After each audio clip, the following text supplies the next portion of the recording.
বন্ধুরা, আমরা জীবনে প্রায় প্রত্যেকে কিছু না কিছু সমস্যার মধ্য দিয়ে যাই। কারো সমস্যা খুব গম্ভীর, কারো বা সামান্য। কিন্তু সমস্যা এলে তা থেকে মোকাবিলা কিভাবে করবেন, সঠিক সমাধান কি, সেটাই অনেকে বুঝে উঠতে পারি না। আজকে একটি ছোট কাহিনী বলবো, জীবনে সমস্যা এলে কিভাবে সমাধান করবেন। চলুন কাহিনীটি আগে শুনে নিই। এমন এক ব্যক্তি ছিলেন যিনি প্রচণ্ড লোভী ছিলেন।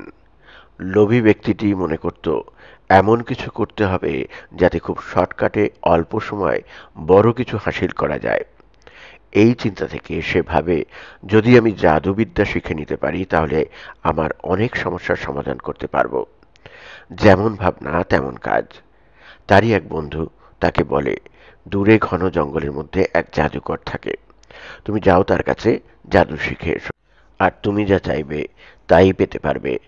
লোভী ব্যক্তিটি তার বন্ধুর কথায় রাজি হয়ে গিয়ে কাঁধে একটি ব্যাগ নিয়ে জঙ্গলের দিকে রওনা হন। চলতে চলতে সন্ধে হয়ে এলো। যত এগোতে থাকছে তত জঙ্গল আরো ঘন কালো হয়ে আসছে। খানিক যাবার পরে তার সঙ্গে এক বৃদ্ধ ব্যক্তির সাক্ষাৎ হয়। লোভী ব্যক্তিটি বৃদ্ধ ব্যক্তিকে জিজ্ঞেস করে, আচ্ছা, এই জঙ্গলে সত্যিকারের কোনো জাদুকর থাকেন যিনি জাদুবিদ্যা শেখান? বৃদ্ধ ব্যক্তিটি বলেন, হ্যাঁ হ্যাঁ থাকে। আরো 1 কিলোমিটার এগোলে জাদুকরকে পেয়ে যাবে। কিন্তু সাবধান, জঙ্গলে একটি বাঘও থাকে। জঙ্গল আরো ঘন কালো হয়ে আসবে। বাঘ কিন্তু তোমাকে আক্রমণও করতে পারে, তাই সাবধানে যাবে। ব্যাস এটুকুই বলার ছিল। যাও জাদু শেখো। এই কথা বলে বৃদ্ধ ব্যক্তিটি সেখান থেকে চলে যান। বৃদ্ধ ব্যক্তিটি তো চলে গেলেন, কিন্তু এর কাছে ভয় জাঁকিয়ে বসল। সে ভাবল, যদি সত্যি বাঘ এসে তাকে আক্রমণ করে, এই ঘন জঙ্গলে নিজেকে বাঁচানো কঠিন হয়ে যাবে। ভয়ে ভয়ে সে এগোতে থাকে। অতঃপর সে জাদুঘরের কাছে পৌঁছে যায়। সৌভাগ্য, বাঘের দেখা পায়নি। ব্যক্তিটি জাদুকরকে প্রণাম করে তার বাসনার কথা তুলে ধরে। জাদুকরটি সব শুনে ব্যক্তিটিকে বলে, তুমি প্রথমে শুদ্ধ হয়ে এসো। 100 মিটার দূরে এখানে একটা পুকুর আছে। প্রথমে ভালো করে স্নান করে আমার কাছে এসো, তারপরে আমি তোমাকে জাদু শেখাবো। ব্যক্তিটি জাদুঘরের কথায় সম্মতি হয়ে পুকুরের দিকে এগিয়ে চলে। ব্যক্তিটি খুব ভালোভাবে পুকুরে স্নান করে জাদুঘরের কাছে ফিরে আসছিলেন। তখনই ঝোপ থেকে বাঘ বেরিয়ে আসে। যেই বাঘকে দেখে কাঁপতে থাকে, ভয়ে সে দৌড়াতে থাকে। জোরে, আরো জোরে দৌড়াতে থাকে। ব্যক্তিটি সেই দিকেই দৌড়ায় যেদিকে জাদুঘরটি থাকে। জাদুঘরটি দূর থেকে দেখতে পায় ব্যক্তিটি তার দিকে দৌড়ে আসছে।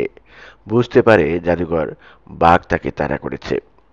জাদুঘরটি জোর করে ব্যক্তিটিকে টেনে নেয়, আর ব্যক্তিটির কাঁধে যে ব্যাগটি ছিল সেটি বাঘের দিকে ছুড়ে দেয়।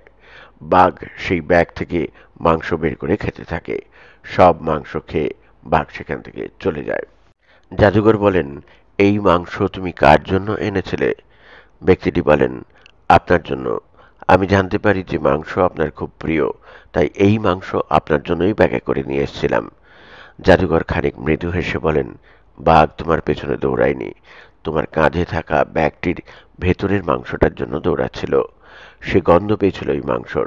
তুমি অযথা ঘাবড়ে গিয়ে দৌড়াচ্ছিলে।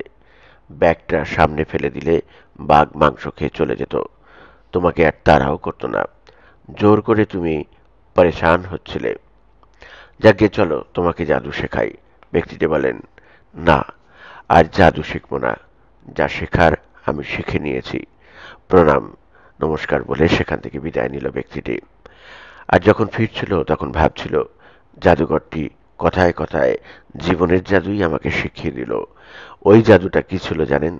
জাদুকর বলেছিলেন, তুমি ঘাবড়ে গিয়ে বাঘের তাড়া খেয়ে দৌড়াচ্ছিলে, কিন্তু ভুলে গেছিলে সমাধান তোমার ব্যাগেই রয়েছে। বাঘ তোমার পিছনে নয়, ওই ব্যাগের মধ্যে মাংসটার জন্য তোমাকে তাড়া করেছিল। ছোট্ট একটি কাহিনী, কিন্তু আমাদের অনেক বড় শিক্ষা দিয়ে যায়। যখন আমরা সমস্যার জাঁতাকলে পড়ে যাই, তখন বুঝতেই পারি না কি করা উচিত কি নয়। সমাধান খুঁজে পাই না, কিন্তু সমাধান আমাদের সামনেই থাকে, আমাদের পাশেই থাকে।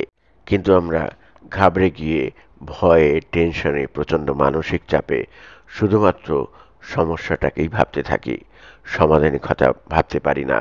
আর এই কাহিনীটি আমাদের এই শিক্ষা দেয় যে জীবনে কখনো কোনো সংকট যদি আসে, সেই সংকট থেকে পালিয়ে না গিয়ে সমাধান খোঁজার চেষ্টা করুন। সলিউশন দেখবেন ঠিক আপনার কাছে চলে আসবে। অনেক দূরে নয়, আপনার নিকটেই আছে। ব্যাস শুধু তাকে খুঁজে দেখতে হবে। কাগজ কলম নিয়ে বসে যান, ভালো করে মন্থন করুন, ঠান্ডা মাথায় ভাবুন, অযথা বিচলিত হবেন না। দেখবেন সমস্যার সমাধান আপনার নাগালের মধ্যেই পেয়ে যাবেন। আশা করি এই কাহিনীটি আপনাদের কাজে আসবে। ভালো থাকবেন। এরকমই মোটিভেশনাল গল্প শুনতে চ্যানেলটিকে সাবস্ক্রাইব করে রাখবেন। ধন্যবাদ। দেখা হবে পরবর্তী ভিডিওতে। নমস্কার।